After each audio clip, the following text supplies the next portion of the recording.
కుమారులారా, దేవుడు తన మహాకృపాక్షేమాలతో మనందరినీ కాచి కాపాడి మన బ్రతుకు దినంలో మరొక దినాన్ని ఇచ్చి ఆయన సన్నిధికి నడిపించి ఆయన ఆత్మతో సత్యంతో ఆరాధించుకోవటానికి మన పట్ల చూపిన మహాకృప కొరకై దేవునికి మొదట కృతజ్ఞతలు తెలియజేస్తూ, అలాగే ఆరాధనకు వచ్చినటువంటి మీ అందరికీ మన ప్రభువు రక్షకుడు క్రీస్తు వారి పరిశుద్ధ నామంలో నా వందనాలు తెలియజేస్తున్నాను. ప్రియులారా, ఈరోజు ఒక మంచి విషయాన్ని ధ్యానించుకుందాం. ప్రియులారా, అది ముందుగా మీకు ప్రకటించిన విధంగా దుర్దినములు ఏవి అనే విషయాన్ని మనము ధ్యానించుకుందాం.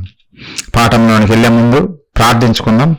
ప్రార్థన తర్వాత ముందుకెళ్దాం. ప్రియులారా, మహాపరిశుద్ధుడా, ప్రేమగల మా కన్న తండ్రి, మీ పరిశుద్ధమైన ఘనమైన శ్రేష్టమైన మీ నామానికి వందనాలు, స్తోత్రాలు తండ్రి. గడిచిన కాలమంతా మీ చల్లని రెక్కల నీడలో మమ్మల్ని కాచి కాపాడి సజీవుల లెక్కలో మమ్మల్ని నిలబెట్టి మరలా తండ్రి మీ పాద సన్నిధికి మమ్మల్ని చేర్చి మిమ్మల్ని ఆత్మతో సత్యంతో ఆరాధించుకోవటానికి మా పట్ల మీరు చూపిన కృప కొరకై కృతజ్ఞతలు తెలియజేస్తున్నాం తండ్రి. మా కొరకు రాయించినటువంటి మహాజ్ఞాన గ్రంథము, మా బ్రతుకు పుస్తకమైనటువంటి బైబిల్లో నుంచి నాయన మీ మాటలు కొన్ని మేము ధ్యానించుకోవటానికి ప్రయత్నపడుచుండగా మీ మాటలు మాకు ప్రసాదించండి తండ్రి. మా బ్రతుకులకు అవసరమైనవి మాకు అనుగ్రహించండి. మీ కొరకు ఉన్నతంగా బ్రతకటానికి మీ మాటలు మాకు ప్రసాదించమని ప్రకటిస్తున్న నాకును తండ్రి సమయోచితమైన జ్ఞానం ప్రసాదిస్తారని వింటున్న మీ పిల్లలు నేను విని గ్రహించి వివేచనతో మీ నామానికి మహిమకరంగా జీవించడం కృప చూపుతారని వేడుకుంటూ ఈ ఆరాధన అంతట్లో మీ సహాయం మాకు అనుగ్రహిస్తారని వేడుకుంటూ తండ్రి ఈ ప్రార్థన మా ప్రభువును మా రక్షకుడును మీ ప్రియ కుమారుడైన క్రీస్తు వారి అతి శ్రేష్టమైన నామములో అడిగి వేడుకొనిచున్నాము తండ్రి, ఆమేన్. ప్రియులారా, దుర్దినములు ఏవి అనే విషయము మనము ఆలోచిద్దాం. దుర్దినములు ఏవి? దుర్దినములు అని అంటే సమాజాన్ని అడిగితే వాళ్ళు వారికి తోచిన విధంగా డెఫినేషన్ ఇస్తారు, వాటిని వివరిస్తారు. దుర్దినాలంటే ఏవో తెలుసా? అంటే చెడ్డ దినాలు. మన బ్రతుకులో చెడ్డ దినాలు ఏంటో తెలిసినా, మంగళవారము మంచి రోజు కాదు, శుక్రవారం మంచి రోజు కాదు, లేదంటే ఆదివారం మనము ప్రయాణం చేయకూడదు, మంగళవారం ఈ కార్యాలు మనం మొదలు పెట్టకూడదు, శుక్రవారం మనము డబ్బులు తీసుకోకూడదు, డబ్బులు ఇవ్వకూడదు. ఈ విధంగా మనుషులు చెప్పడం లోకంలో మనం చూస్తుంటాం. ప్రియులారా, వీరికి రోజుల గురించి వీళ్ళకి ఏమర్థమైందంటే, వారంలో 7 రోజులు ఉంటే ఆ 7 రోజుల్లో ఒక్కొక్క రోజుకు ఒక్కొక్క పద్ధతి పెట్టారు. ఫలానా రోజు మంచిది, ఫలానా రోజు మంచిది కాదు, ఇది చెడ్డది, ఈ దినము చెడ్డది, ఈ దినము మంచిది అనే విధంగా వాళ్ళు చెబుతుండడము మనం చూస్తుంటాం. ప్రియులారా, మనము కూడా అక్కడి నుండి వచ్చిన వారమే, మనకు తెలుసు మంగళవారం ఇది ప్రారంభించకూడదు అని చెప్పేవారు ఎంతోమంది ఉన్నారు. ప్రియులారా, ఇప్పటికీ నమ్ముతున్నారు వాళ్ళు. నిజంగా మంగళవారం కానీ శుక్రవారం కానీ ఆదివారం కానీ ఇవేమన్నా చెడ్డగా? అసలు ఈ దినము మనిషికి ఎలా వచ్చింది, ఈ దినాలు ఎలా కలిగాయి అనే సంగతి వీరికి అవగాహన లేదు.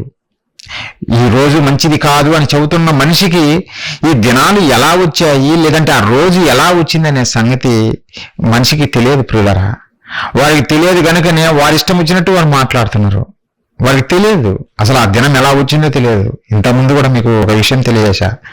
ఒక దినము రావటానికి దాని వెనుక దేవుని కష్టం ఉంది అనే సంగతి మీకు తెలియజేశాను. ప్రియులారా, ఒక రోజు రావాలంటే భూమి తన చుట్టూ తాను తిరగాలి. దాదాపుగా 1600 కిలోమీటర్ల వేగంతో గంటకు తిరగాలి. ప్రియులారా, అంత వేగంతో భూమి తన చుట్టూ తాను తిరిగితే మనకు దినం వస్తుంది, రాత్రి పగలు వస్తుంది. ఒక దినము అంటే రాత్రి పగలు రెండింటిని కలిపి ఒక దినము, అదే 24 గంటలు ఒక రోజు అని చెబుతాను. పిల్లారా, అంటే మరి ఈ 24 గంటలు ఈ మనిషి రప్పిస్తున్నాడా? ఈ భూమిని గంటకు 1600 కిలోమీటర్ల వేగంతో తిప్పుతున్నాడా అని అంటే మనిషి తిప్పటం లేదు. అసలు మనిషి ఈ కాలాన్ని తయారు చేయలేదు, క్రియేట్ చేయలేదు, సృష్టించలేదు. మరి సృష్టించినటువంటి మనిషి ఈ దినానికి ఇది మంచిది కాదు, ఇది దుర్దినము అని ఎలా చెప్పగలుగుతున్నాడు? ఎలా చెప్పగలడు? నువ్వు చేయలేదు కదా, నువ్వు చేయనప్పుడు ఇది మంచిది కాదని ఎలా చెప్పగలవు? దాని వెనక ఎవరి కష్టం ఉన్నదో, దాని వెనక ఎంత కష్టం ఉన్నదో మనిషికి తెలియదు పిల్లరా, మనిషికి తెలియదు అసలు దినం ఎలా వచ్చిందని మనం చూస్తే పిల్లరా, ఒకసారి దేవుడు రాయించిన మాటల్లో నుంచి ఒక వచనం చూద్దాం పిల్లరా. ఒకసారి చూడండి, బైబిల్ ఓపెన్ చేసి చూడండి. ఆదికాండము 1వ అధ్యాయం మనం చూడగలిగితే 14వ వచనము, దేవుడు పగటిని రాత్రిని వేరుపరచునట్లు ఆకాశ విశాలమందు జ్యోతులు గలుగుగాకనియు అవి సూచనలను కాలములను దిన సంవత్సరములను సూచించుటగా ఉండుగాకనియు. దిన సంవత్సరములు, దినము రావటానికి కూడా దేవుడు సూర్యుని కలుగజేశాడు. ఒక దినము భూమికి రావాలంటే ఆ సూర్యుని వెలుగుతోటే ముడిపడి ఉంది ప్రియులారా, ముడిపడి ఉంది. అందుకే సూర్యుడిని చంద్రుడిని దేవుడు కలుగజేశాడు, భూమిని కలుగజేశాడు. మనిషికి భూమి మీద దినాలు రావాలి, కాలము రావాలి, రోజులు రావాలి అనే ఉద్దేశంతో దేవుడు కలుగజేశాడు ప్రియారా. మనిషి చేయలేదు భూమిని, మనిషి చేయలేదు సూర్యుడిని, నక్షత్రాలను, చంద్రుణ్ణి మనిషి చేయలేదు, దేవుడే కలుగజేశాడు. ఎవరి కోసం కలుగజేశాడు అంటే మన కొరకే.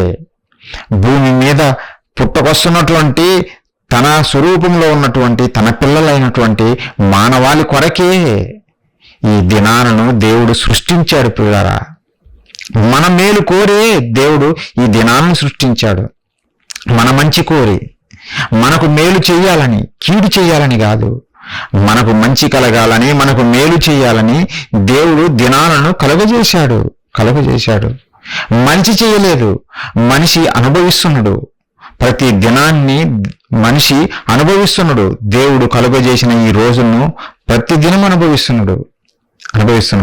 కానీ ఆ దినము కలుగజేసిన దేవుని కష్టాన్ని మరిచిపోయి ఈ దినము దుర్దినము, మంగళవారం మంచిది కాదు, శుక్రవారం మంచిది కాదు అని ఒక ముద్ర వేసేస్తుంది పిల్లరా. నిజంగా ఎంత అవివేకం ఆలోచించండి, మనిషి ఎంత అవివేకంతో ఆలోచిస్తున్నాడో ఆలోచించండి. నిజంగా మంగళవారం చెడ్డదా? కాదు ప్రియులారా. దేవుడు కలుగజేసినటువంటి ఈ రోజులు ఏవైనా సరే ఏది చెడ్డది కాదు, ప్రతి ఒక్కటి మంచిదే. మనిషికి అర్థం కావటం లేదు పిల్లారా. ఇంకో మాట చూడండి ఒకసారి. ఈ దినాలు దేవుడు ఎందుకు కలుగజేశాడు ఒకసారి చూడండి. కీర్తన గ్రంథము 19వ అధ్యాయము 2వ వచనం నుంచి నేను చదువుతున్నా చూడండి. పగటికి పగలు బోధ చేయుచున్నది, రాత్రికి రాత్రి జ్ఞానము తెలుపుచున్నది. వాటికి భాష లేదు, మాటలు లేవు, వాటి స్వరము వినబడదు. ఏమంటున్నాడు దేవుడు ఇక్కడ? పగటికి పగలు బోధ చేయుచున్నది, రాత్రికి రాత్రి జ్ఞానము తెలుపుచున్నది. రాత్రికి రాత్రి జ్ఞానం తెలుపుచున్నది అని అంటుండే పిల్లారా. బోధ చేస్తుందా? పగలు బోధ చేస్తుంది, రాత్రి బోధ చేస్తుంది. మనకు మానవాళికి, మనందరికీ బోధ చేస్తుండేవి. మనిషికి అర్థం కావటం లేదు, కానీ వాటికి భాష లేదు గనక మనకేం బోధ చేస్తున్నాయి అని మనిషి అనుకుంటున్నాడు. కాదు, అవి బోధ చేస్తున్నాయి. ఏమని బోధ చేస్తున్నాయంటే పగటిని కలుగజేసింది, మమ్మల్ని కలుగజేసింది సృష్టికర్త అయిన దేవుడే, రాత్రిని కలుగజేసింది సృష్టికర్త అయిన దేవుడే. ఆ దేవుడే మాకు పని పెట్టాడు, ఆ పని మేము చేస్తున్నాము. కాబట్టి మీరేమి చేస్తున్నారని నరులను అడుగుతున్నాయి, దినం అడుగుతుంది. మీరేమి చేస్తున్నారు? దినాన్ని కలుగజేసింది మీ కొరకు, నేను మీ కొరకే, దేవుడు నన్ను మీ కొరకే కలుగజేశాడు. రాత్రి అవుతుంది, నన్ను మీ కొరకే కలుగజేశాడు దేవుడు అని పగలు అవుతుంది, రాత్రి అవుతుంది. మనిషికి బోధ చేస్తున్నది. బోధ మాట్లాడలేదు కదా మనతోటి అని మీరు అనుకోవచ్చు. మనం ఆలోచించాలి. అదే దేవుడు చెబుతుండు, వాటికి భాష లేదు, అవి మాట్లాడవు, అయినా సరే బోధ చేస్తున్నాయి. మాట్లాడకపోయినా బోధ చేస్తారా? అవును పిల్లరా, మాట్లాడకపోయినా బోధ చేస్తాయి. మాట్లాడాల్సిన పని లేదు. తన ప్రవర్తనను బట్టే మనకు అర్థమైపోవాలి, తన క్రియలను బట్టే మనకు అర్థమైపోవాలి. అలా పగలు బోధ చేస్తుంది, రాత్రి బోధ చేస్తుంది పిల్లల మానవాళికి. అవును. సామెతల గ్రంథము ఒకసారి చూడండి. సామెతల గ్రంథము 16వ అధ్యాయము 4వ వచనము చదువుతున్నాడు. దేవుడు కలుగజేసిన ప్రతిదీ దేనికోసం చేశాడు ఒకసారి చూడండి. సామెతల గ్రంథము 16వ అధ్యాయము 4వ వచనం ప్రియులారా. యెహోవా ప్రతి వస్తువును దాని పని నిమిత్తము కలుగజేసెను. దాని పని నిమిత్తము కలుగజేసిన ప్రతిదీ, అది దినమైన వస్తువైన ప్రకృతిలో ఏదైనా సరే దేవుడు వాటికి పని ఉంది గనుకనే కలుగజేశాడు. పని లేకుండా దేనిని కలుగజేయలేదు పిల్లలారా. కానీ ఈరోజు చాలా మంది మనుషులు ఏమనుకుంటారంటే ఇది అవసరం లేదు దేవుడు ఎందుకు కలుగజేశాడు అన్నట్టుగా మాట్లాడుతుంటారు పిల్లలారా. ఉదాహరణకు ఒక విషయం మీకు గుర్తు చేస్తా. మన మానవ దేహంలో అపెండిక్స్ అనేది ఒకటి ఉంటుంది పిల్లలారా. దానివల్ల 24 గంటల కడుపులో నొప్పి వచ్చి చాలా మంది చనిపోతుంటారు. డాక్టర్లు ఏం చేశారంటే, ఒకప్పుడు ఎవరైనా సర్జరీకి ఏదైనా ఎమర్జెన్సీ అయ్యి సర్జరీ చేయాల్సి వస్తే వాళ్ళు ఏం చేస్తారంటే, ఈ అపెండిక్స్ను ఎందుకు అవసరం లేదండి, తీసిపడేద్దాము, ఎలా సర్జరీ చేస్తున్నాం కదా, పనిలో పని అపెండిక్స్ని తీసిపడేద్దాము, ఉపయోగం లేదు, దీనివల్ల ఏం ఉపయోగం లేదు అని తీసిపడేసేవాళ్ళు పిల్లలు. ఇంతకుముందు సర్జరీ చేసేటప్పుడు అపెండిక్స్ని తీసిపడేసేవారు. ఇప్పుడు మనలో ఏమంటున్నారో తెలుసా? అమ్మమ్మ తీసేయకూడదు, అపెండిక్స్ని తీసేయకూడదు, దాంట్లో మనకు ఉపయోగపడే బ్యాక్టీరియా ఉంటుంది, అది తీసేయకూడదు, అది ఉంచాలని ఇప్పుడు మనలా వైద్యులు చెబుతున్నారు పిల్లరా. అంటే మనుషులు అపార్థం చేసుకుంటున్నారు. కానీ దేవుడు కలుగజేసిన సృష్టిలో ఏదైనా సరే దాని పని నిమిత్తం ఉందనే సంగతి క్లారిటీగా మనకు అర్థమవుతుంది పిల్లరా. ఏది నిరర్ధకంగా ఆయన చేయలేదు. ప్రతిదానికి పని ఉంది. అలాగే పగటికి పని ఉంది, రాత్రికి పని ఉంది. ఒక దినములో పగలు రాత్రి రెండు వస్తుంటాయి ఆల్టర్నేటివ్గా. ఎందుకు? పగలు నువ్వు కష్టపడి పని చేయాలని, నీకు దేవుడు ఇచ్చినటువంటి ఈ ఆయుష్కాలంలో నువ్వు దేవుని కొరకు బ్రతకాలని ఇచ్చాడు. పగలు పని చేస్తుంది కదా, నీకు వెలుగునిస్తుంది. పగలు లేకపోతే మనిషి బ్రతకలేడు పిల్లరా. వెలుగు లేకపోతే మనిషి బ్రతకలేడు తెలుసా. ఆ సూర్యుని వెలుగు రావాలా, ఆ వెలుగు వస్తేనే అందులో ఉన్నటువంటి సూర్యరశ్మిలో ఉన్నటువంటి శక్తిని, డి విటమిన్ నువ్వు గ్రహించుకుంటున్నావు. ఆ డి విటమిన్ లేకపోతే చిన్న రోగాలకి మొల్లపడిపోతావు తెలుసునా. అందుకే కోల్డ్ కంట్రీస్లో ఇది బాగా అబ్జర్వ్ చేయొచ్చు. నేను ఇండియాలో ఉన్నంత వరకు నాకు డి విటమిన్ లోపం లేదు. మనకి ఎందుకంటే ఇలాంటి ప్రాబ్లమ్స్ ఉండవు. ఇప్పుడు ఇక్కడికి వచ్చిన తర్వాత అందరికీ డి విటమిన్ లోపాలే. ఎందుకంటే చల్లని ప్రదేశము, సూర్యరశ్మి తక్కువ, సూర్యుని నుంచి వచ్చే కాంతి మనకు తగిలే తక్కువ. అందుకే సూర్యుని నుంచి వచ్చే శక్తి మనము కోల్పోతుంటాం పిల్లారా. అందుకే చిన్న రోగాలకే జలుబు వచ్చినా కానీ మూలపడిపోతుంటాం. కోల్డ్ కంట్రీస్లో అలాంటి ప్రాబ్లమ్స్. దేవుడు ఎందుకు కలుగజేశాడు పగలు? నిన్ను నిజంగా బ్రతికించడం కొరకు మొక్కలు బ్రతకాలి. ఈ మొక్కలకు సూర్యరశ్మి అవసరము. సూర్యుడు లేకపోతే అవి ఫలాలనివ్వవు తెలుసునా. సూర్యుడి నుంచి శక్తిని గ్రహించుకొని మనకు ఫలాలను ఇస్తున్నాయి. మనకు పంట పొలాలు పండుతున్నాయంటే కారణము సూర్యరశ్మి. ఆ సూర్యరశ్మి ఆగిపోతే ఈ పంటలు పండవు పిల్లారా, పంటలు పండవు. దేవుడు అందుకే పెట్టాడు పగటిని. ఎందుకు పెట్టాడో తెలుసునా?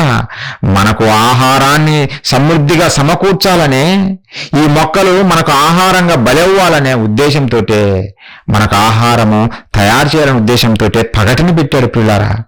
ఆ పగటిని మనము ఉపయోగించుకొని, పగటి కాలంలో పండినటువంటి పంటలను మనం ఉపయోగించుకొని తిని, మనము కూడా ఏం చేయాలో తెలిసిన, మనము కూడా పనిలో ఉండాలి. ఎవరి పనిలో? మన పనిలో కాదు, దేవుడి పనిలో.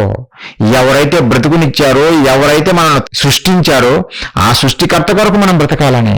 పగలను దేవుడు తయారు చేశాడు, దేవుడు సృష్టించాడు. మరి పగలు ఎవరి కొరకు పనిచేస్తుంది? దేవుని మాట ప్రకారము అది పనిచేస్తుంది. దేవుడు ఏం చెప్పాడు? నా పిల్లలకు నువ్వు శక్తినివ్వాలి, వారికి ఆహారంగా ఫలాలు రావాలంటే మొక్కలకు నువ్వు శక్తిని ఇవ్వాలి. కాబట్టి నీ పని అది, నా పిల్లలకు నువ్వు సేవ చేయాలని చెప్పాడు. అందుకే పగలు సేవ చేస్తుంది మనకు. అవును పిల్లరా, నిజంగా సేవ చేస్తుంది. అవి ఏ రోజు దేవుని మాటలు తప్పిపోవు తెలుసా. పగలైనా రాత్రి అయినా, ఋతువులైనా, సూర్యుడైనా, చంద్రుడైనా, భూమి అయినా ఏవి దేవుని ఆజ్ఞను మీరవు. అవి దేవుని ఆజ్ఞను మీరవు. అదే మనిషికి బోధ చేస్తున్నాయి. అవి మేము ఆజ్ఞ మీరటం లేదు. మరి నరులారా, మీరెందుకు ఆజ్ఞ మీరుతున్నారు? దేవుని ఆజ్ఞను మీరుతున్నారు. మీరు మీరకూడదు. మనమందరం దేవుని మాట వినాలనేవి మనకు బోధ చేస్తున్నాయి. ఆ బోధ మనిషికి పట్టడం లేదు. సృష్టిలో ఉన్న సమస్తాన్ని అనుభవిస్తున్నాడు కానీ ఆ బోధ, అవి చేసే బోధన మాత్రం మనిషికి అర్థం కావటం లేదు. ఒకసారి చూడండి కీర్తనల గ్రంథం, ఒకసారి చూడండి పిల్లారా. దేవుడు కలుగజేసిన సూర్య చంద్ర నక్షత్రాలు, భూమి అయినా, అవి ఏవైనా దేవుని మాటని ఏమాత్రం మేరకుండా పనిచేస్తున్నాయి పిల్లరా. ఒకసారి చూడండి కీర్తనల గ్రంథము 148వ అధ్యాయం మనం చూస్తే 3వ వచనము, సూర్యచంద్రులారా ఆయనను స్తుతించుడి, కాంతిగల నక్షత్రములారా మీరందరూ ఆయనను స్తుతించుడి అని చెబుతూ 6వ వచనం చూస్తే, ఆయన వాటిని నిత్య స్థాయువులుగా స్థిరపరిచి ఉన్నాడు, ఆయన వాటికి కట్టడ నియమించను, ఏది దానిని అతిక్రమించదు. ఆయన వాటికి కట్టడ నియమించను, ఏది ఆ కట్టడను అతిక్రమించదు. రూల్స్, దేవుడు పెట్టినటువంటి ఆజ్ఞ ప్రకారము, దేవుడు పెట్టిన రూల్స్ ప్రకారము సూర్యుడు ప్రవర్తిస్తున్నాడు, చంద్రుడు ప్రవర్తిస్తున్నాడు, నక్షత్రాలు ప్రవర్తిస్తున్నాడు, భూమి ప్రవర్తిస్తుంది. అందుకే మనకు పగలు రాత్రి వస్తుంది. ఏ రోజు మనకు పగలు లేట్ అయినట్టుగా చూడము. ఉదయం ఏంది ఇంకా లేట్ అయింది రాలేదేంది అని అనము, రాత్రి ఏంది ఇంకా లేట్ అయిందని రాలేదేంది అని అనము. అంత పర్ఫెక్ట్ గా జరిగిస్తున్నాయి. ఎందుకు? దేవుడు చెప్పాడు గనక అవి చేస్తున్నాయి. దేవుడు చెప్పాడు గనక భూమి తిరుగుతుంది, దాని వలన మనకు పగలు వస్తుంది, రాత్రి వస్తుంది. ఇప్పుడు మనకు ఇండియాలో పగలు, ఇక్కడ మాకు రాత్రి. తిరిగడి సూర్యుని వైపు ఉన్నటువంటి భూభాగము వెలుగుమయము, అదే పగలు. ఆ సూర్యునికి ఆపోజిట్ లో ఉన్న భూభాగము దానికి రాత్రి, చీకటి పిల్లరా. పగటి సమయములో నీకు ఫలాలు రావాలని పగటినిచ్చాడు దేవుడు. ఆ పగటి కాలంలో నువ్వు దేవుని కొరకు బ్రతకాలని ఆ పగటినిచ్చాడు. మరి రాత్రి కాలంలో రాత్రి ఎందుకు ఇచ్చాడు? రాత్రి కూడా పండే ఫలాలున్నాయి, ఆ చల్లదనంలో వచ్చే ఫలాలు ఉన్నాయి, ఆ చల్లదనంలో వచ్చే పూలు ఉన్నాయి, ఎన్నో ఉన్నాయి. అలాగే పగలంతా నా పిల్లలు కష్టపడతారు, సాయంత్రం చల్లని వాతావరణంలో వాళ్ళని నిద్రపుచ్చాలి, వారికి విశ్రాంతినివ్వాలని దేవుడు మనకు విశ్రాంతినివ్వడం కొరకు రాత్రినిచ్చాడు పిల్లరా. మనకు రాత్రినిచ్చింది ఎందుకంటే విశ్రాంతి పొందాలి.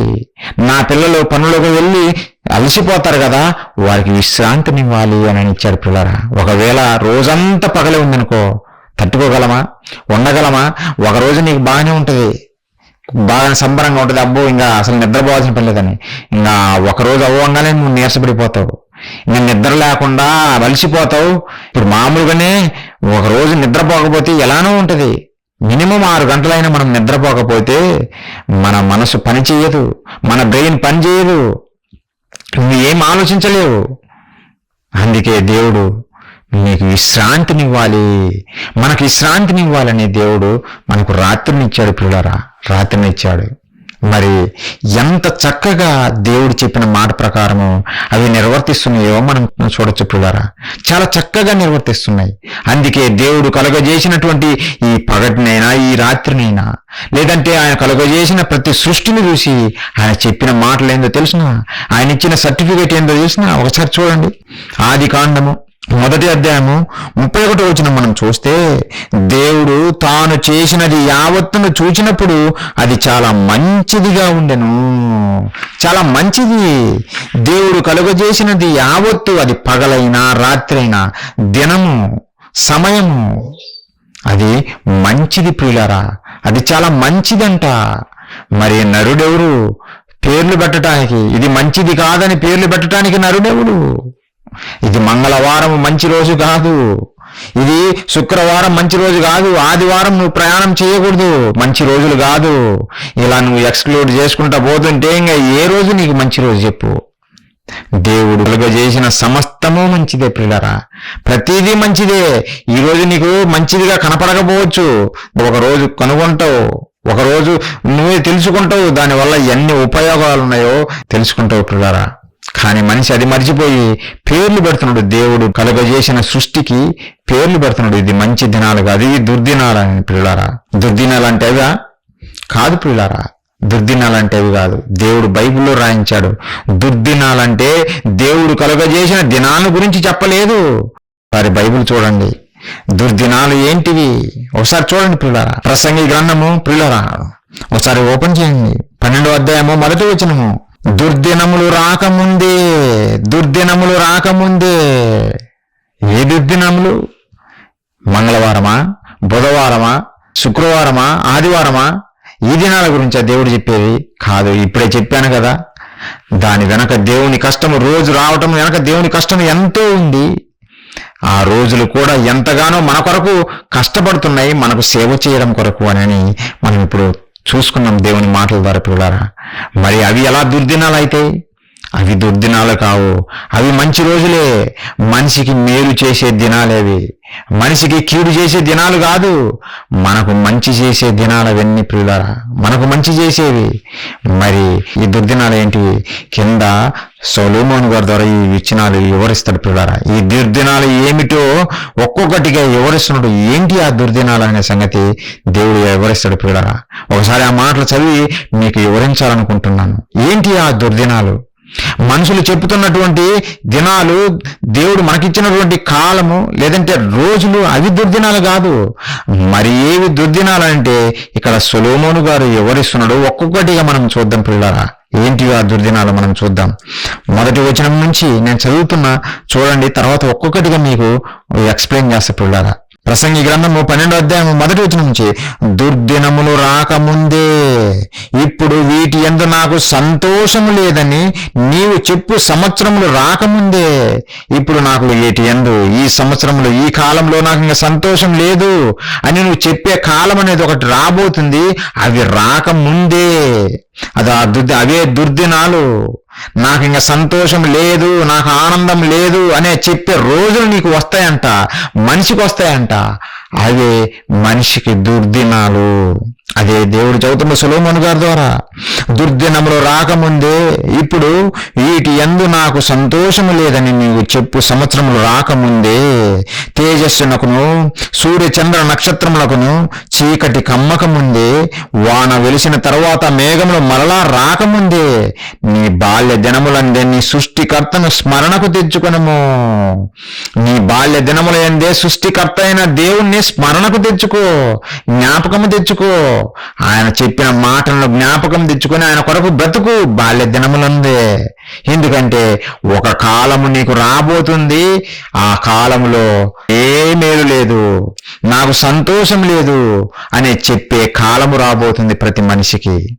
అలాంటి కాలము నీ దినంలో, నీ జీవితంలో రాకముందు నీ సృష్టికర్త అయినటువంటి దేవుణ్ణి జ్ఞాపకం చేసుకో అని సొలొమోను గారి ద్వారా చెబుతుండు.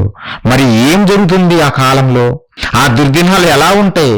నాకు ఆనందం లేదు, నాకు సంతోషం లేదు అనే చెప్పే దినాలు ఎలా ఉంటాయంటే, మనిషికి ఒకసారి సొలొమోను గారు చెబుతున్న మాటలు చూద్దాం పిల్లారా. 3వ వచనం నుంచి, ఆ దినమున సొలొమోను గారు చెబుతున్నారు, ఆ దినమున ఇంటి కావలి వారు వణుకుదురు, బలిష్ఠులు వంగుదురు, విసురువారు కొద్ది మంది అగుట చేత పని చాలించుదురు, కిటికీలో గుండ చూచువారు కానలేక ఎందురు, తిరగటి రాళ్ల ధ్వని తగ్గిపోవును, వీధి తలుపులు మూయబడును, పిట్ట యొక్క కోతకు ఒకడు లేచును, సంగీతమును చేయు స్త్రీలు నాదము చేయువారందరూ నిశ్శబ్దముగా ఉంచబడుదురు, ఎత్తు చోట్లకు భయపడుదురు, మార్గముల యందు భయంకరమైనవి కనపడును, బాదము వృక్షము పువ్వులు పూయును, మిడత బరువుగా నుండును, బుడ్డ బుడుసరు కాయ పగులును, ఏలైనగా ఒకడు తన నిత్యమైన ఉనికి పట్టునకు పోవుచున్నాడు, వాని నిమిత్తం ప్రలాపించువారు వీధులలో తిరుగుదురు అని చెబుతూ 7వ వచనంలో, మన్నైనది వెనుకటి వలె మరలా భూమికి చేరును, ఆత్మ దాని దయచేసిన దేవుని యొద్దకు మరలా పోవును. దేని గురించి ఎక్స్ప్లెయిన్ చేస్తుండో అర్థమైందా? ఈ మాటలు అర్థమైనట్టుంటది కానీ అర్థం కాదు, అర్థమైనట్టుంటది కానీ అర్థం కాదు. మీకు అర్థం చేయించడానికి నేను ప్రయత్నం చేస్తా, ఒక్కొక్కటి వివరిస్తా. ఒక్కొక్క పదంలో దేవుడు ఏం చెబుతున్నాడు అంటే, మన్నైనది వెనుకటి వలె మరలా మంటిలోకి వెళ్ళిపోతుంది, ఆ సమయం రాబోతుంది, ఆత్మ దేవుడు దయచేశాడు కదా, ఆ దేవుని దగ్గరికి మరలా తిరిగి చేరుతుంది అని సొలొమోను గారి ద్వారా చెబుతూ, నువ్వు మంటిలోకి జారిపోక ముందు, మరణానికి వెళ్ళక ముందు నీ శరీరంలో వచ్చే మార్పుల గురించి దేవుడు తెలియజేస్తుండు. ఆ శరీరంలో వచ్చే మార్పులను బట్టి నాకు సంతోషం లేదు, ఈ దినముల యందు నాకు సంతోషం లేదు అని చెప్పే రోజులంటే అవే దుర్దినాలు. ఎలా మనకు దుర్దినాలు అని అంటే ఇక్కడ ఎక్స్ప్లెయిన్ చేస్తుండే. ఇప్పుడు మీకు ఒక్కొక్కటిగా మీకు తెలియజేస్తా, చూడండి, ఆలోచించండి పిల్లరా, మీరు ఆలోచించండి.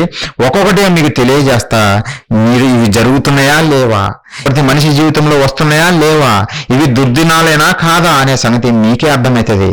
ఒకసారి చూద్దాం పిల్లరా. మరొకసారి చదువుతున్నా, 12వ అధ్యాయము ప్రసంగి గ్రంథము 3వ వచనం నుంచి, ఆ దినమున, ఏ దినమున? దుర్దినాలు నీకు వచ్చినప్పుడు, దుర్దినాలు మనిషి జీవితంలో ప్రవేశించినప్పుడు అని దాని అర్థము. ఆ దినమున అంటే మనిషి జీవితంలో దుర్దినాలు, తనకు సంతోషకరములైన దినములు కానివి, తనకు ఆనందంనిచ్చే దినములు కానివి, ఆ దినము వచ్చినప్పుడు ఏం జరుగుతుందంటే, ఆ దుర్దినాల్లో ఏం జరుగుతుందంటే, ఇంటి కావలి వారు వణుకుదురు. ఇంటి కావలి వారు వణుకుదురు. ఇంటి కావలి వారు ఎవరు? Security guards. ఏం చేస్తారు వాళ్ళు? Security guards. ఆ ఇంటికి ప్రొటెక్షన్, ఆ ఇంట్లో దొంగలు పడకుండా ప్రొటెక్షన్ చేస్తుంటారు. ఎవరు తెలియని వారు వచ్చి ఇంట్లో చొరబడకుండా కాపాడుతుంటారు, చూస్తుంటారు, కాపలా కాస్తుంటారు. కావలి వారు ఆ ఇంటికి ప్రమాదం జరగకుండా చూస్తుంటారు. మరి ఇది వారి గురించి చెప్పబడింది కాదు, రూపకాలంకారంగా చెప్పబడుతున్న మాటలు ప్రియులారా. ఇంటి కావలి వారు ఎవరో తెలిసినా? చేతులే. మన చేతులే మన ఇంటికి, ఈ ఇంటికి, దేహానికి కావలి వారు. ఎలా కావలి వారు? చేతులు ఎలా కావలి వారు అని మీరు అనుకోవచ్చు. ముఖం మీద ఒక దోమ వాలింది అనుకో, ముఖం మీద ఒక దోమ వాలితే ఏం చేస్తాం? టప్పున పిగివేస్తాం. ఇమీడియట్ గా యాక్ట్ చేసేది ఎవరు తెలిసినా? ఈ చేతులే. అలా ఎక్కడ దోమ వాలితే అక్కడ, కాలి మీద దోమ వాలితే కాలి మీద కొడుతున్నాం, లేదంటే చెంప మీద దోమ వాలితే చెంప మీద కొడుతున్నాం. ఎవరన్నా మన మీద కొడితే మనం రివర్స్ అయ్యేది ఎలా? చేతులతోటే మనం ప్రొటెక్ట్ చేసుకుంటాము. అంటే ఒక సెక్యూరిటీ గార్డు ఒక ఇంటిని ఎలా కాపాడుతాడో, ఈ దేహాన్ని ఈ చేతులు కూడా అలా కాపాడుతున్నాయి. ఏదైనా సరే, దేని నుంచి అయినా సరే, ఎవరి నుంచి అయినా సరే ఇలా కాపాడుతున్నాయి ఈ చేతులు ప్రియులారా. అదే అంటున్నాడు. ఏమంటున్నాడు? ఆ దినమున ఇంటి కావలి వారు వణుకుదురు. ఈ చేతులు వణికే రోజులు ఎప్పుడు తెలుసా? ఈ చేతులు వణుకుతాయి ఒక రోజు. ఎప్పుడు? నిజంగా వృద్ధాప్యంలో ప్రియులారా. వృద్ధాప్యంలోనే ఈ చేతులు వణుకుతుంటాయి. యవ్వన కాలంలో ఉన్నప్పుడు చాలా స్ట్రాంగ్ గా ఉంటాయి. నా మజిల్స్ చూడండి అని చూపిస్తుంటారు. నేను జిమ్ బాడీ అని చెబుతుంటారు కొంతమంది. అదే జిమ్ బాడీ వృద్ధాప్యం లేకొస్తే గడగడ వణికిపోతుంటది. ఒక టీ గ్లాస్ పట్టుకుంటేనే టప్పున కింద పడేస్తారు. ఏది పట్టుకోలేరు, దేన్ని చిన్నదాన్ని కూడా పట్టుకోలేరు. గడగడ వణిగిపోతుంది. దేన్ని పట్టుకోలేరు పిల్లరా. వృద్ధాప్యంలోకి వస్తే ఎలా ఉంటది? దీనికి పోయే ముందు ఒకసారి మోషే గారు చేసిన ప్రార్థనలో ఏం చెప్పాడు, ఈ వృద్ధాప్యం గురించి దేవుడు ఏం చెప్పాడో చదివి ఇవి మరలా ఎక్స్ప్లెయిన్ చేస్తా 1 by 1. ఒకసారి చూడండి పిల్లరా. కీర్తన గ్రంథము 90వ అధ్యాయం మనం చూస్తే 10వ వచనము, మా ఆయుష్కాలము 70 సంవత్సరములు, అధిక బలమున్న ఎడల 80 సంవత్సరములగును. అయినను వాటి వైభవము ఆయాసమే, దుఃఖమే. అవి త్వరగా గతించును, మేము ఎగిరిపోదుము. అయినను వాటి వైభవము ఆయాసమే, దుఃఖమే. ఏది? 70 సంవత్సరాలు నేను బతికాను, 80 సంవత్సరాలు నేను బతికాను, లేదంటే 100 సంవత్సరాలు నేను బతికానని చెప్పుకుంటున్నా మన ప్రయాసము వ్యర్థమే, దాని వైభవము వ్యర్థమే అంటున్నాడు. ఏమి అనుభవిస్తావు చెప్పు? వృద్ధాప్యంలో మనిషి ఏమి అనుభవించగలడు చెప్పండి, ఆలోచించండి. ఏమి అనుభవించలేడు. అందుకే ఆయాసమే, దుఃఖమే అంటుండు పిల్లరా. దుఃఖమే. వృద్ధాప్యంలో వచ్చిన వారిని అడిగితే వాళ్ళు చెబుతారు, వాళ్ళకి బాగా అర్థమవుతుంది. యవన కాలం ఉన్న వారికి అర్థం కాదు, ఇప్పుడు అర్థం కాదు. అయితే వాళ్ళు కూడా వెళ్తారు. ఒకరోజు రాబోతున్నారు, ఒకరోజు ఆ కాలానికి, ఆ దుర్దినాలు చేరుకోబోతున్నారు. అప్పుడు అర్థమవుతుంది. అప్పుడు నీ ఇంటికి కావలిగా ఉన్నటువంటి ఈ చేతులే వణకడం మొదలు పెడతాయి. ఒకరోజు ఈ చేతితోటే రాళ్ళు పగలగొడతానంటావు, లేదంటే కొబ్బరి బోండాలను పగలగొడతానంటావు, లేదంటే నాది జిమ్ బాడీని అందరికీ చూపిస్తావు. కానీ ఈ దుర్దినాలు నీలో ప్రవేశించినప్పుడు కనీసం నీళ్లు తాగటానికి గ్లాసు పట్టుకోలేని స్థితిలో గడగడ వణికిపోతాయి పిల్లరా. అవును, ఈ దేహము అలాంటి పతనావస్థలోకి వెళ్ళిపోతుంది, అలాంటి నాశనమైన స్థితిలోకి వెళ్ళిపోతుంది పిల్లరా. అవే మనిషికి దుర్దినాలు. అలాంటివే మనిషికి దుర్దినాలు. ఇంకా ఎక్స్ప్లెయిన్ చేస్తుండు. చేతులు వణకడం ప్రారంభిస్తాయి ఆ వృద్ధాప్యంలో. ఇంకా ఏం జరుగుతుందో తెలుసా? ఇంకేం జరుగుతుందో ఒకసారి చూడండి. మరలా ప్రసంగి గ్రంథం 12వ అధ్యాయానికి రండి. ప్రసంగి గ్రంథము 12వ అధ్యాయము 3వ వచనం నుంచి పిల్లారా. ఆ దినమున ఇంటి కావలి వారు వణుకుదురు, బలిష్ఠులు వంగుదురు. బలిష్ఠులు వంగిపోతారంట. బలిష్టంగా బలంగా ఉన్నవారు వంగిపోతారంట. మరి వీరెవరు? ఈ బలిష్ఠులు ఎవరు? ఈ దేహానికి బలిష్ఠులుగా ఉన్నది ఎవరు తెలిసిన పిల్లారా? కాళ్ళే. బలంగా నిలబడాలంటే మన కాళ్ళ సపోర్ట్ లేకుండా మనం నిలబడలేము. బలిష్ఠులుగా మనము నిలబడాలంటే మన కాళ్ళే ప్రియులారా. అయితే దుర్దినాలు వచ్చినప్పుడు ఈ కాళ్ళు కూడా వంగిపోతాయంట. వృద్ధాప్యంలోకి వచ్చిన వాళ్ళు చూడండి ఎలా వంగి నడుస్తుంటారో. ఎందుకు? బలము లేదు, బలం ఉడికిపోయింది, బలము లేదు. యవ్వన కాలంలో ఉన్నప్పుడు పరుగులు తీస్తారు. ఉసేన్ బోల్ట్ అంటారు. ఉసేన్ బోల్ట్ చూస్తున్నాం కదా, చిరుత కన్నా వేగంగా పరుగులు తీస్తారండి. అంత వేగంతో పరుగులు తీస్తారంట ఉసేన్ బోల్ట్. అథ్లెటిక్స్ లో ఫేమస్ అయినటువంటి వ్యక్తి. మరి అతని వృద్ధాప్యం గురించి ఆలోచిస్తే ఇదే గుర్తుకొస్తాయి పిల్లరా. దేవుడు చెప్పిన మాటనే, నువ్వు యవ్వన కాలం ఉన్నప్పుడు నన్ను మించినోడు లేనని పరుగులు తీస్తున్నావు, మెడల్స్ సంపాదించిన అంటున్నావు. కానీ వృద్ధాప్య దశలోకి వచ్చినప్పుడు నిజంగా వంగిపోతావు. ఆ శక్తి నీలో ఉండదు. అందుకే దేవుడు గుర్తు చేస్తున్నాడు, నీ బాల్య దినములందే నువ్వు సృష్టికర్తను స్మరణకు తెచ్చుకో. నువ్వు వంగిపోయిన తర్వాత నువ్వు స్మరణకు తెచ్చుకొని ఏం చేస్తావు, ఏం ఉపయోగము అని దేవుడు అడుగుతున్నాడు పిల్లారా. దేవుడు మనకు బుద్ధి చెబుతున్నాడు. నీ చేతులు పని చేయవు, నువ్వు ఏదైనా పని చేద్దామన్నా నీ చేతులు పని చేయవు, గడగడగడ ఉనిపోతావు. కనీసం బైబిల్ పట్టుకుందాం అనుకున్నా నువ్వు పట్టుకోలేవు, కింద పడేస్తావు. పట్టుకోలేని సిచ్యువేషన్. నువ్వు కలిసి చర్చి కన్నా వెళ్దామని అంటే నడవలేని పరిస్థితి, బలం ఉండదు నీలో. అదే అంటుండు, బలిష్ఠులు వంగుదురు, వంగిపోతారు. అందుకే నువ్వు యవ్వన కాలంలో ఉన్నప్పుడే నువ్వు పని చేయాలా. బాల్య దినములందరూ నువ్వు జ్ఞాపకం తెచ్చుకోవాలా దేవుణ్ణి. నేను తర్వాత తెచ్చుకుంటాను అని అంటే కుదరదు, చెయ్యలేవు. కుదరదని అంటే నువ్వు చెయ్యలేవు. నువ్వు చేస్తానని ఆశ ఉన్నా కోరిక ఉన్నా నీ వలన కాదు. నీ శరీరము నీకు సహకరించదు. దినములలో నీ కలిగేది ఏందో తెలిసిన ఆయాసమే, దుఃఖమే. నిజంగా నువ్వేం చేయలేవు ప్రియులారా, నువ్వేం చేయలేవు. ఇంకా ముందుకు చూద్దాం ఎలాంటి పరిస్థితి వృద్ధాప్యంలో మనిషికి, ఈ దుర్దినాల్లో మనిషి పరిస్థితి ఏ విధంగా ఉంటుందో దేవుడు తెలియజేస్తున్నాడు. చూడండి పిల్లారా, ఆ దినమున ఇంటి కావలి వారు వణుకుదురు, బలిష్ఠులు వంగుదురు. 3వ వచనంలో, విసురువారు కొద్ది మంది అగుట చేత పని చాలించుకుందరు. విసురువారు కొద్ది మంది అగుట చేత పని చాలించుకుంటారంట. ఎవరు వీళ్ళు? మన పనులే విసురుదరు. ఈ పల్లె విసురువారంట. అంటే మనము ఆహారంగా తీసుకున్నటువంటి పదార్థాన్ని, ఆ ఆహారాన్ని నోట్లో విసిరేది ఎవరో తెలిసిన ఈ పల్లె. యవ్వన కాలంలో ఉన్నప్పుడు ఈ పళ్ళు ఎంత గట్టి పదార్థాలైనా కొరకగలవు. నిజంగా మాంసం తినే వాళ్ళు బోన్స్ ఏ రకంగా కురికి పడేస్తారో మనకు తెలుసు. పిప్పి చేసి పక్కన పడేస్తారు యవ్వన కాలంలో ఉన్నప్పుడు. వృద్ధాప్యంలోకి వచ్చేసారనుకో అదే బోన ఆ విధంగా కొరక మనం పళ్ళు ఊడొచ్చి చేతిలో పడతాయి, కొరకలేరు. ఒకవేళ కొరకటానికి కూడా ఉండవు, అవి కూడా రాలిపోతాయి, ముందే రాలిపోతాయి పిల్లరా. అందుకే చూడండి వృద్ధాప్యంలో వచ్చిన వాళ్ళు బోన్స్ తినరు. ఈ మాంసం కూడా ముక్కలు మనం యవ్వన కాలంలో తిన్నట్టు తినరు. వాళ్ళు గట్టి పదార్థంగా ఖైమా కొట్టించుకుంటారు. ఖైమా చిన్న చిన్న పీసులుగా కట్ చేసుకొని దాన్ని నోట్లు వేసుకొని సపరించుకొని మింగేయడమే. అంతే తప్ప నేను యవ్వన కాలంలో బోన్స్ పీకేసినట్టుగా నేను పీకేస్తానంటే కుదరదు. ఎందుకంటే రాలిపోతాయి, నీ పళ్ళ వరుస రాలిపోతాయి, ఉండవు.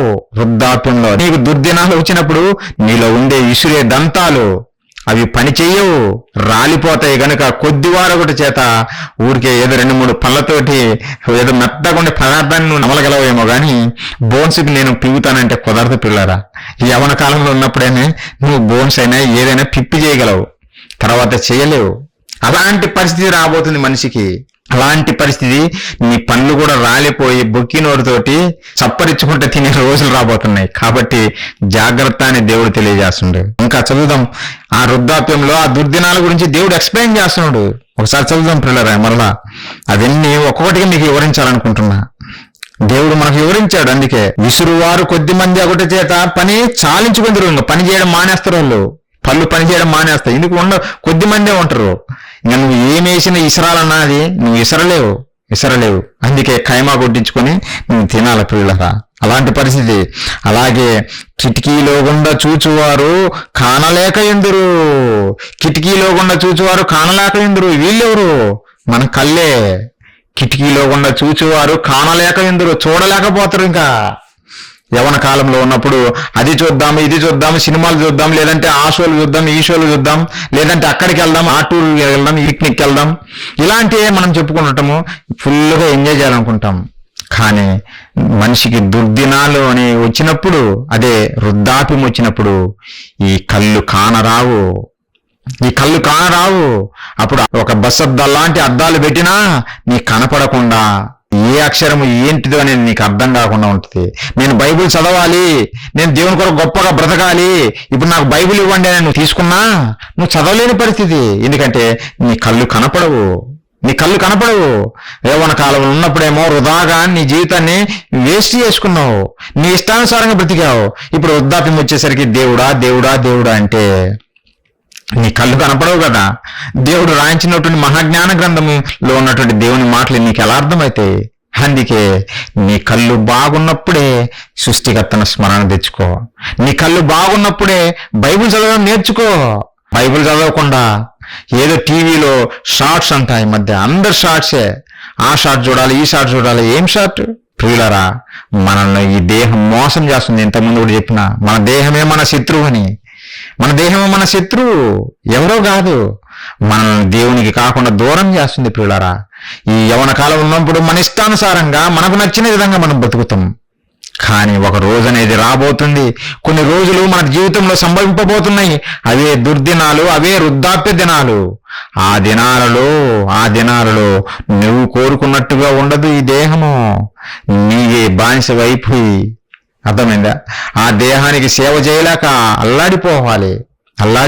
ప్రియులారా, నీ కళ్ళు కనపడవు. ఆ స్థితి రాకముందే సృష్టికర్తను స్మరణకు తెచ్చుకుంటుండు భక్తుడు సొలొమోను గారు. ప్రియులారా, ఇంకా ఏం జరుగుతాయి? దేవుడు ఎక్స్ప్లెయిన్ చేస్తున్నాడు. పిల్లారా, కిటికీలో గుండా చూచువారు కానలేక ఎందురు, తిరగటి రాళ్ల ధ్వని తగ్గిపోను. తిరగటి రాళ్ళు గ్రైండింగ్ మిషన్. మన బాడీలో గ్రైండింగ్ మిషన్ ఏందో తెలిసిన? జీర్ణ వ్యవస్థ. పిల్లారా, జీర్ణ వ్యవస్థ. మనం తిన్న ఆహారము అది జీర్ణమై మనకు శక్తిని ఇవ్వాలంటే అది గ్రైండ్ అవ్వాలి, బాగా గ్రైండ్ అవ్వాలా. మరి వృద్ధాప్యంలో గ్రైండ్ అవుతుందా? లేదు, ఆ శక్తి ఉండదు, తెలిసిన? అందుకే వృద్ధాప్యంలో ఉన్న వాళ్ళు చాలా కొద్దిగా తింటారు. అది కూడా చాలా ఈజీగా డైజెస్ట్ అయ్యే పదార్థాలు తీసుకుంటుంటారు. మనం యవ్వన కాలంలో తిన్నట్టు ఒక ప్లేట్ నిండా తినే శక్తి వాళ్ళకు ఉండదు. యవ్వన కాలంలో ఒక ప్లేటా 2 ప్లేట్లా కొంతమంది ఎన్నైనా లేపేస్తుంటారు. వాళ్ళకి జీర్ణ వ్యవస్థ అంత బాగా పనిచేస్తుంది. కానీ ఆ దుర్దినాలు వచ్చినప్పుడు ఇంత చాలమ్మా, ఇది చాలమ్మా, ఇది వద్దమ్మా, అది వద్దమ్మా, ఇవన్నీ చదువుతుంటారు. పిల్లారా, ఎందుకు? పని చెయ్యదు. తిరగటి రాళ్ల ధ్వని తగ్గిపోను. నీ గ్రైండింగ్ మిషన్ పని చేయదు. గ్రైండింగ్ మిషన్ మనకు తెలుసు కదా, మెత్తగా పిండిగా చేయాలి. మన గ్రైండింగ్ మిషన్ అదే జీర్ణ వ్యవస్థ కూడా మెత్తగా పిండిగా చేసి దానిలో ఉన్నటువంటి శక్తిని అంతా మన బాడీకి సరఫరా చేస్తుంది. కానీ వృద్ధాప్యంలోకి వచ్చిన తర్వాత అది పనిచేయడం ఆపేస్తుంది. యవ్వన కాలంలో పనిచేసినట్టుగా పనిచేయదు. పిల్లారా, దేవుడు తెలియజేస్తుండు. ఇంకా చూడండి, వీధి తలుపులు మూయబడును. చెవులు మూయబడిపోతాయి. యవ్వన కాలంలో ఉన్నప్పుడు ఆ మ్యూజిక్ అంటాము, ఈ సినిమా మ్యూజిక్ అంటాము, లేదంటే ఆ డైలాగులు అంటాము, అన్ని వినసొంపుగా ఉంటాయి, అన్ని బాగుంటాయి, మనకు ఎంజాయ్ చేస్తుంటాము. ఈ చెవులలో పెట్టి కొంచెం డెవలప్ అయిన కంట్రీలలో అయితే ఇంకా ప్రతి ఒక్కటి చెవులో ఒక బుర్రకి ఇలా తగిలిస్తారు. ఏ హెడ్ ఫోన్స్ తగిలిచ్చి ఇంకా తల ఊపుతూనే ఉంటారు. ఇలా ఊపుతూనే ఉంటారు. ఎక్కడ చూసినా లీనమైపోతుంటారు, మ్యూజిక్ లో లీనమైపోతుంటారు.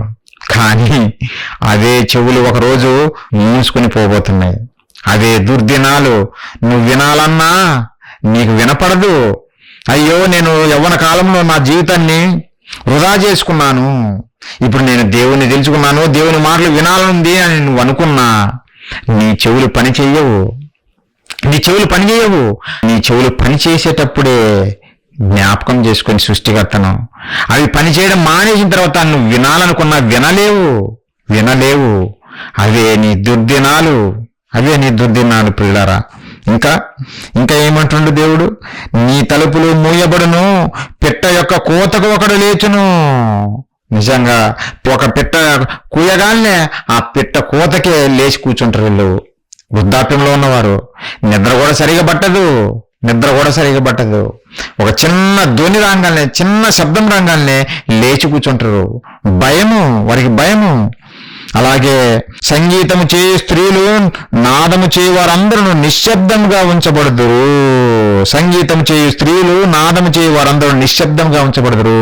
ఈ గొంతే, ఈ స్వరపేటికే ప్రియులారా, అది కూడా మోగబోతుంది. యవన కాలంలో మధుర స్వరాలు లేదంటే గాన కోకిల అని ఈ అవార్డులు తీసుకుంటాము. తర్వాత వృద్ధాప్యంలోకి వచ్చినాక వద్దు నాయనా నీకు దండము, నువ్వు పాడొద్దని దండం పెడతారు పిల్లరా. అలా తయారైతుంది ఈ గొంతు, మోగబోతుంది గొంతు, రాదు. నువ్వు పాడాలన్నా పీసురు గొంతుతోటి పాడతావు. నీ మాటలు వినటానికి వినసొంపుగా ఉండవు, నువ్వు పాడిన పాటలు వినసొంపుగా ఉండవు. అలా తయారవబోతుంది నీ గొంతు, అలా తయారవబోతుంది. ఎందుకు ఇవన్నీ ఎక్స్ప్లెయిన్ చేస్తుందంటే, మనిషికి వచ్చే ఈ దినాలు రాకముందే నువ్వు బుద్ధి తెచ్చుకుని దేవుని కొరకు బ్రతకాలనే ఉద్దేశంతో దేవుడు ఇవన్నీ రాయించాడు పిల్లరా. మనిషి జీవితంలో జరిగే మార్పులన్నీ దేవుడు తెలియజేశాడు భక్తుడి ద్వారా. అదే అంటుండు, నువ్వు ఇప్పుడు యవన కాలంలో ఉన్నప్పుడు గొడవకు పోతావు, తిడతావు, నీ ఇష్టం వచ్చినట్టు మాటలన్నీ మాట్లాడతావు, ఇప్పుడు బాగానే ఉంది. మరి నువ్వు వృద్ధాప్యంలోకి రాగానే నీ నోరు మోగబోతుంది. మాట్లాడాలనుకున్నా నువ్వు మాట్లాడలేవు. ఏదైనా దేవుని మాటలు నలుగురు చెబుదామన్నా నీకు శక్తి ఉండదు, మాట్లాడటానికి శక్తి కూడా ఉండదు నీకు. అలాంటి పరిస్థితి నీకు రాబోతుంది. అది మనందరికీ రాబోతుంది, ప్రతి ఒక్కరికి రాబోతుంది.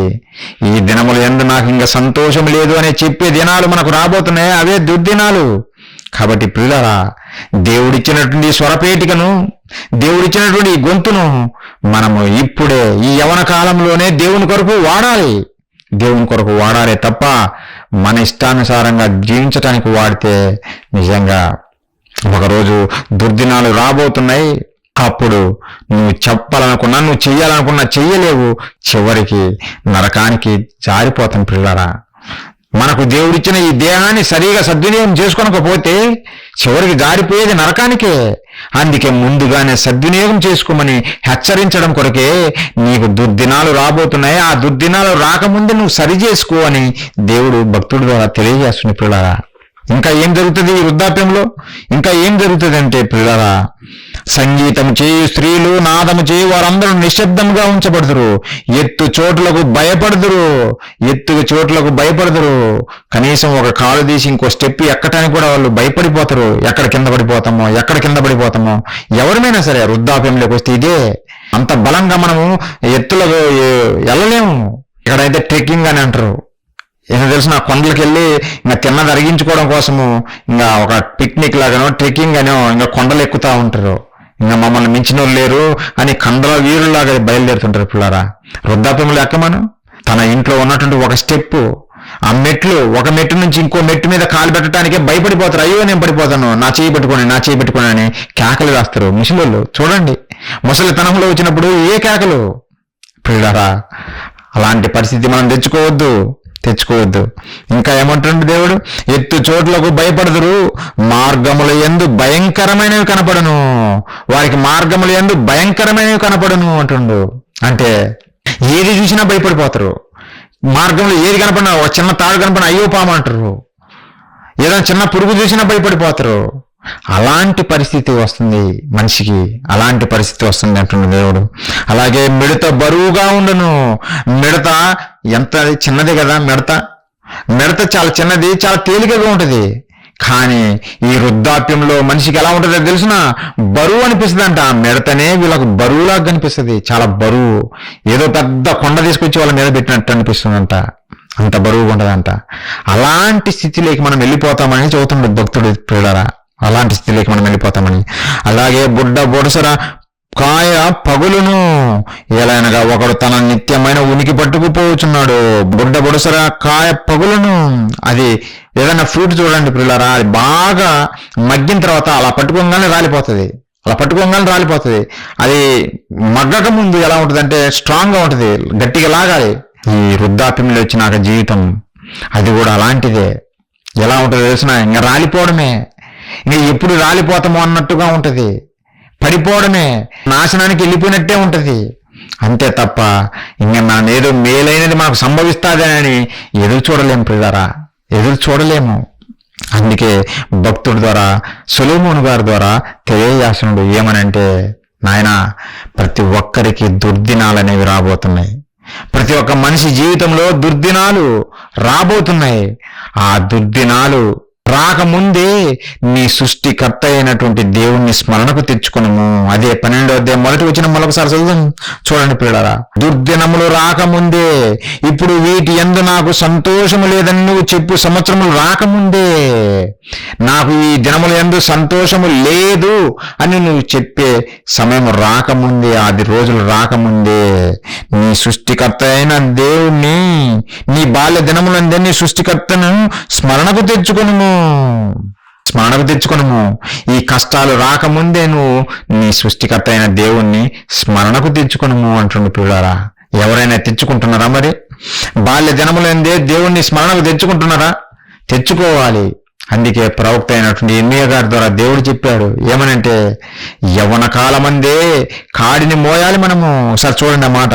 విలాప వాక్యములు 3వ అధ్యాయం మనం చూస్తే 27వ వచనము, యవ్వన కాలమున కాడి మోయిట నరునికి మేలు, యవ్వన కాలమున కాడి మోయిట నరునికి మేలు.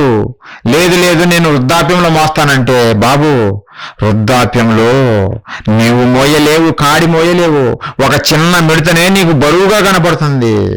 ఒక కాలు తీసి మరొక ఇంకో స్టెప్ అడుగేయటానికే నువ్వు భయపడిపోతావు. నీ చేతులు పట్టుకోవటానికి సహకరించవు, నిలబడటానికి నీ కాళ్ళు సహకరించవు, మాట్లాడటానికి నీ గొంతు సహకరించదు, వినటానికి నీ చెవులు పనిచేయవు, చూడటానికి నీ కళ్ళు పనిచేయవు. ఇలాంటి పరిస్థితి నీకు రాబోతుంది. కనుకనే అది రాకముందే, యవ్వన కాలమందే నిజంగా కాడిని మోయుట నరునికి మేలు అని ప్రవక్త అయిన ఇర్మియా గారి ద్వారా దేవుడు తెలియజేసిన పిల్లారా. అవును, ఇదే మనకు మంచి సమయము, పరలోకానికి చేరే మంచి సమయం పిల్లరా. ఇచ్చిన ఈ ఆయుష్కాలంలోనే మనం సద్వినియోగం చేసుకోవాలి. ఈ యవ్వన కాలంలోనే మనం పని చేయగలము. అందుకే మీకు పదే చదువుతున్నాం, యవ్వన కాలంలోనే మనం చెయ్యాలా. మనం ఇప్పుడు చెయ్యకపోతే చెయ్యలేనటువంటి పరిస్థితులు రాబోతున్నాయి. నువ్వు చెయ్యలేవు పిల్లరా, చెయ్యలేవు. ఒక సహోదరుడు నిజంగా ఈ మధ్య వాట్సాప్ గ్రూప్లో మెసేజ్ పెట్టడం మీరందరూ చదివి ఉంటారు. ఏమని, నాకు దేవుని పని చెయ్యాలని ఉందన్నా, కానీ నేను చేయలేకపోయిన పరిస్థితిలో ఉన్నా, నాకు రోగం రావడం బట్టి కదలలేని పరిస్థితుల్లో ఉన్నాను, నేను మీటింగ్స్కి అటెండ్ కావాలని ఉంది, మీతో పాటు పల్లె సువార్తకు రావాలని ఉంది, కానీ రాలేకపోతున్నాను అని బాధపడుతున్నాడు పిల్లారా. యవ్వనస్తులు ఇబ్బందులు పడుతున్నాడు. కానీ వృద్ధాప్యంలోకి వస్తే, వృద్ధాప్యం అనేది ప్రతి ఒక్కరికి వస్తుంది కదా, ఆ దుర్దినాలు ప్రతి ఒక్కరికి వస్తుంది కదా, అప్పుడు నువ్వేం చేయగలవు? ఏమి చేయలేవు. కానీ ఈరోజు ఎక్కువ మంది ఎలా ఉన్నారో తెలిసినా, ఎక్కువ మంది తమ జీవితాన్ని ఎలా చేస్తున్నారో తెలుసా? పుట్టిన రంగాలనే స్కూల్ అంటాము, చదువులు అంటాము, చదివిన తర్వాత జాబులు అంటున్నాము, జాబ్ వచ్చిన తర్వాత పెళ్లి అంటున్నాము, పెళ్లి తర్వాత పిల్లలు అంటున్నాము, ఆ పిల్లలు వచ్చిన తర్వాత ఆ పిల్లలకు చదువులు, ఆ పిల్లల చదువుల తర్వాత వాళ్ళకు పెళ్లిళ్ళు. ఇంకా నీ జీవితం అయిపోతూనే ఉంటుంది, నీ యవ్వన కాలం అంతా వృధా అయిపోతూనే ఉంటుంది. వారికి పెళ్లి అయిన తర్వాత మరలా మనమల్లు మనకు వారిని చూసుకోవడము. ఈలోపు నీ జాబు కూడా రిటైర్మెంట్ ప్రకటిస్తారు.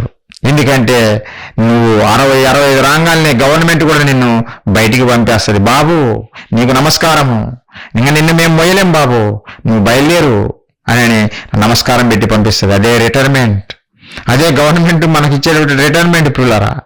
ఇంకా నువ్వు పని చేయలేవు, నువ్వు అర్హుడు కాదు, నువ్వు పని చేయలేవు. అందుకే నువ్వు ఇంటికి బయలుదేరని బయటికి పంపించిన తర్వాత అప్పుడు బయలుదేరుతారు మనోళ్ళు చాలా మంది. నేను రిటైర్మెంట్ అయ్యాను, ఇక దేవుని సేవలో సంపూర్ణంగా నేను కొనసాగుతానని బయలుదేరుతారు పిల్లారా.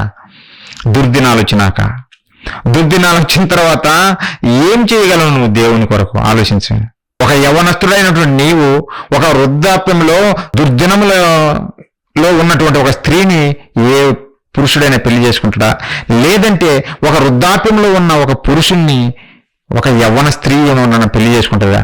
చేసుకోవటానికి ఇష్టపడరు పిల్లారా, ఇష్టపడరు. యవ్వన కాలంలోనే ఎవరైనా చేసుకోవాలని ఇష్టపడతారు.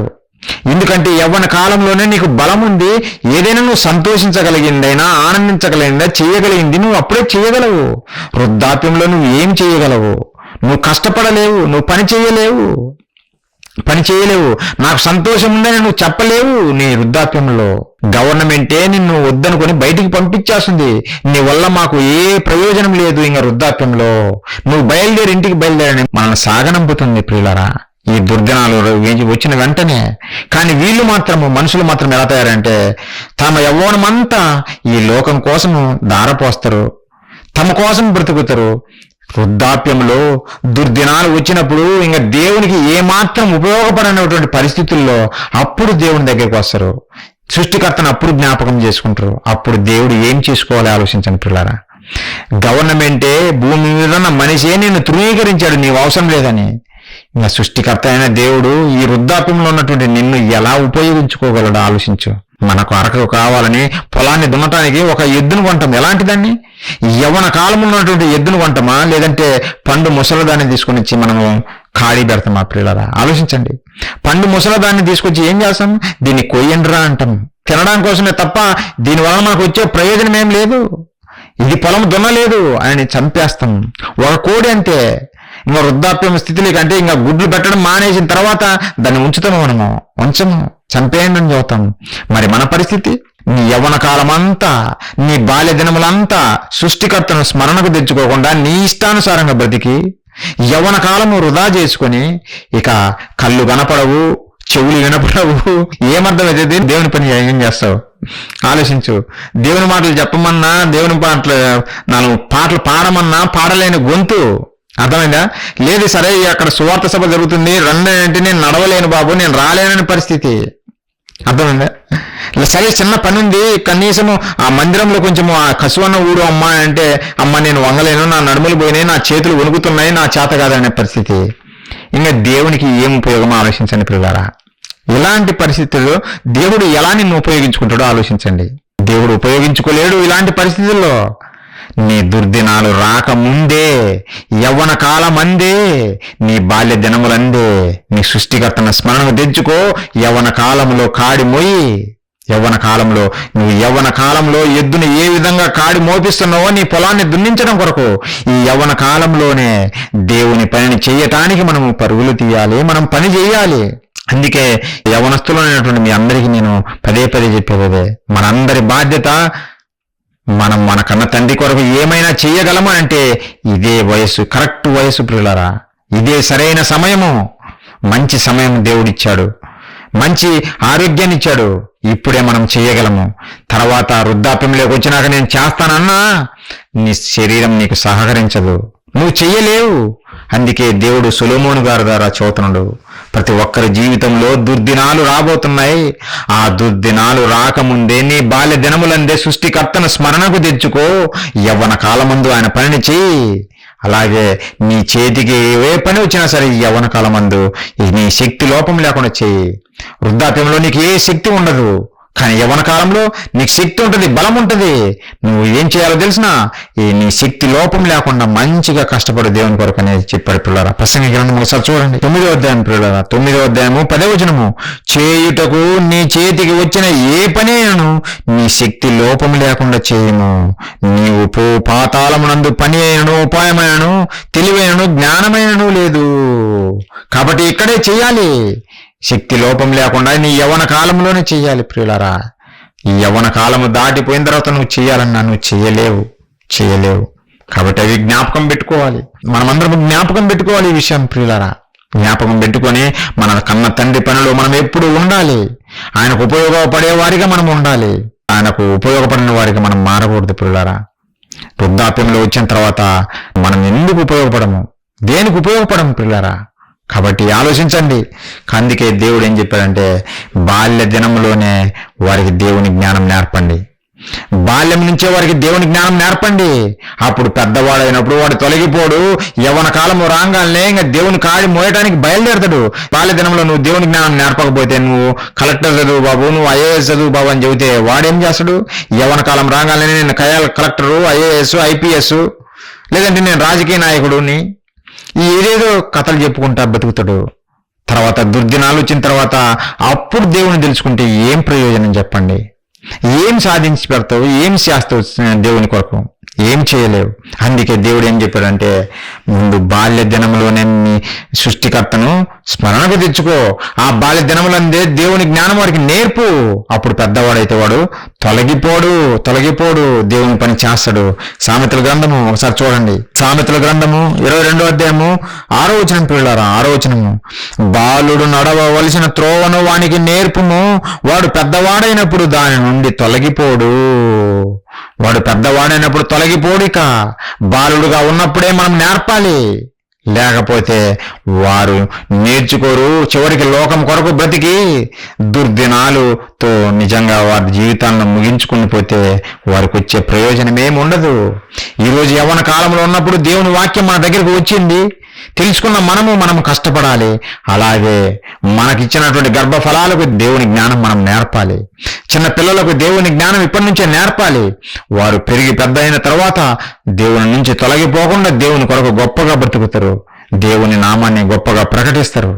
ప్రియులారా, అది మీరు మర్చిపోకూడదు. మనం ఎవరైనా మర్చిపోకూడదు.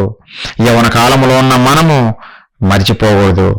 మనకు కూడా ఆ రోజులు రాబోతున్నాయి, మనకు కూడా దుర్దినాలు రాబోతున్నాయి. ప్రతి ఒక్కరికి వస్తాయి, ప్రతి ఒక్కరి జీవితంలో సంభవిస్తాయి.